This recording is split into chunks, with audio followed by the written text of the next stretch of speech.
கிறிஸ்து இயேசுவில் அன்பிற்கினிய சகோதர சகோதரிகளே,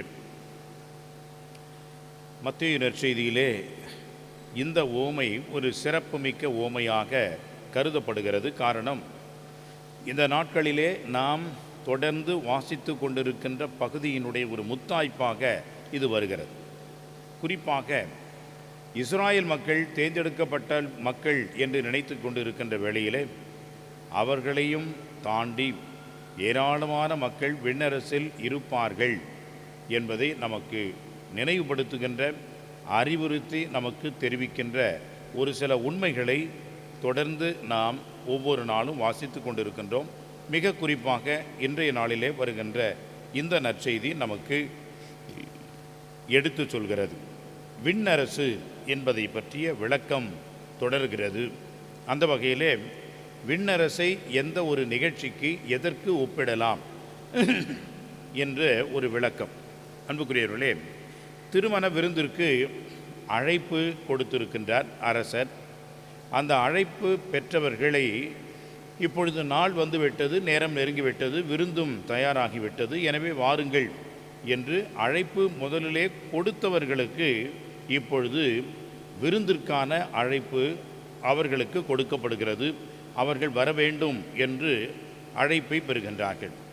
ஆனால் அவர்கள் வர விரும்பவில்லை. அப்படி என்றால் அவர்கள் சாக்குப்போக்கு சொல்கிறார்கள். நான் இங்கே செல்ல வேண்டும், அங்கே செல்ல வேண்டும், முழு வேண்டும், புதிய நிலம் வாங்கியிருக்கிறேன், கடை வாங்கியிருக்கிறேன், புதிதாக திருமணம் செய்திருக்கின்றேன் என்றெல்லாம் பலவிதமான கருத்துக்களை, பலவிதமான காரணங்களை அவர்கள் சொல்லுகின்றார்கள். ஆனால் எந்த காரணம் எதுவும் எடுபடாது, எதுவும் சரியில்லை. காரணம், அரசனுடைய அழைப்பை ஏற்று அந்த விருந்திற்கு இணையான காரணம் எதுவும் இல்லை. ஆனால் இவர்களுக்கு எது முக்கியமாக தெரிகிறது என்று சொன்னால் இதுதான் அவர்களுக்கு மிக முக்கியமான ஒன்றாக தெரிகிறது. ஆனால் அரசனுடைய அந்த விருந்து என்பதை அவர்கள் உணர்வது இல்லை. அன்புக்குரியவர்களே, அடுத்து வருகின்ற ஒரு விளக்கம் என்பது இரண்டாவது பகுதியை சார்ந்தது. திருமண ஆடையின்றி ஒருவன் இருக்கின்றான். அவரை அழுகையும் பற்கடிப்பும் உள்ள ஒரு இருளுக்கு தள்ளுகின்றார்கள். இது இரண்டும் வெவ்வேறு பகுதிகளை சார்ந்தது. இந்த மத்தேயு நற்செய்தியிலே மட்டும் இரண்டும் இணைந்தே வருகிறது. அன்புக்குரியவர்களே, என்ன அதற்கு ஒரு காரணம் என்று சொன்னால், விருந்துக்கு அழைக்கப்பட்டவர்கள் வரவில்லை. எனவே அந்த அரசன் தாமாக முன்வந்து ஏழை எளியவர்கள், நினைத்து கூட பார்க்க முடியாதவர்கள், அவர்களையெல்லாம் அழைக்கின்றார். அப்படி அழைத்தாலும் கூட அவர்களுக்கும் ஒரு தகுதி வேண்டும் என்பதை உணர்ந்து அவர்கள் அந்த விருந்திலே கலந்து கொள்ள வேண்டும் என்பதைத்தான் இரண்டாவது பகுதியிலே நாம் பார்க்கின்றோம். அன்புக்குரியவர்களே, இந்த ஒரு உவமை நமக்கு என்ன சொல்கிறது என்று சொன்னால், இறைவன் நம் ஒவ்வொருவரையும் அழைத்திருக்கின்றார். ஆனால் அழைக்கப்பட்டவர்கள் எல்லோரும் ஆண்டவருடைய ஆசி பெற்றவர்களாக இருப்பது இல்லை. உதாரணமாக, நாம் அனைவரும் கிறிஸ்தவர்கள். இன்றைக்கு எத்தனை கிறிஸ்தவர்கள் ஞாயிறு திருப்பலியிலேயும் அன்றாட திருப்பலியிலேயும் பங்கெடுக்கின்றார்கள்? அன்புக்குரியவர்களே, இவர்களெல்லாம் அழைப்பு பெற்றவர்கள். இவர்களெல்லாம் இந்த திருவிருந்துக்கு அழைப்பை பெற்றிருக்கிறார்கள். ஆனால் ஞாயிறு திருப்பலி என்பது அவர்களுக்கு நினைவூட்டி அந்த திருப்பலியிலேயும் அன்றாட திருப்பலி உண்டு என்பதை நினைவுபடுத்தியும் இந்த திருவிருந்திற்கு அவர்களை நாம் அழைக்கின்றோம். ஆனால் என்ன சொல்கின்றார்கள்? எனக்கு வேலை இருக்கிறது, எனக்கு என்னுடைய பிள்ளைகளை நான் பள்ளிக்கு அனுப்ப வேண்டும், இப்பொழுதுதான் எனக்கு உடம்பு சரியில்லாமல் வந்திருக்கின்றேன். பல காரணங்களை நாம் சொல்லலாம்.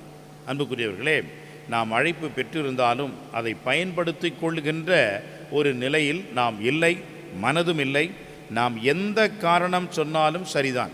அந்த காரணம் ஆண்டவருடைய இந்த திருப்பலிக்கு இணையான, ஒரு திருவிருந்திற்கு இணையான ஒரு காரணமாக கண்டிப்பாக இருக்க முடியாது. ஒரு காலகட்டத்திலே காலையில் எழுந்ததும் எத்தனை பேர் திருப்பலிக்கு வந்தார்கள்? ஒவ்வொரு நாளும் வந்தார்கள். ஒவ்வொரு நாளும் இந்த திருப்பலியிலே பங்கெடுத்து சிறப்பாக அவர்கள் அருள் பெற்றார்கள், ஆசி பெற்றார்கள், கிறிஸ்தவர்கள் என்ற ஒரு சாட்சிய வாழ்வு வாழ்ந்தார்கள். ஆனால் இன்றைக்கு எவ்வளவோ வேலை இருக்கிறது. அந்த வேலைகளை எல்லாம் நாம் முடித்துவிட்டுத்தான் வர முடியும். எப்படி நான் வருவது?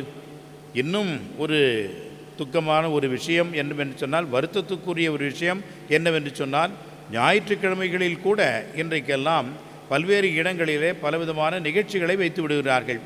எனவே திருப்பலிக்கு போவதற்கான வாய்ப்பே இல்லாமல் போய்விடுகிறது. எனவே அன்புக்குரியவர்களே, இதையெல்லாம் எதை காட்டுகிறது என்று சொன்னால், இவர்கள் சொன்னார்களே, நான் இப்பொழுதுதான் திருமணம் செய்திருக்கிறேன், என்னால் வர முடியாது, நான் புதிய நிலம் வாங்கியிருக்கிறேன், நான் அதில் சென்று உழ வேண்டும், எனவே நான் வர முடியாது என்று நொண்டி சாக்குகளை சொன்னது போன்று இன்றைக்கு நாம் அதே நொண்டி சாக்குகளைத்தான் சொல்லி கொண்டிருக்கின்றோமே ஒழிய வேறொன்றுமில்லை. ஆண்டவர் என்ன செய்வார்?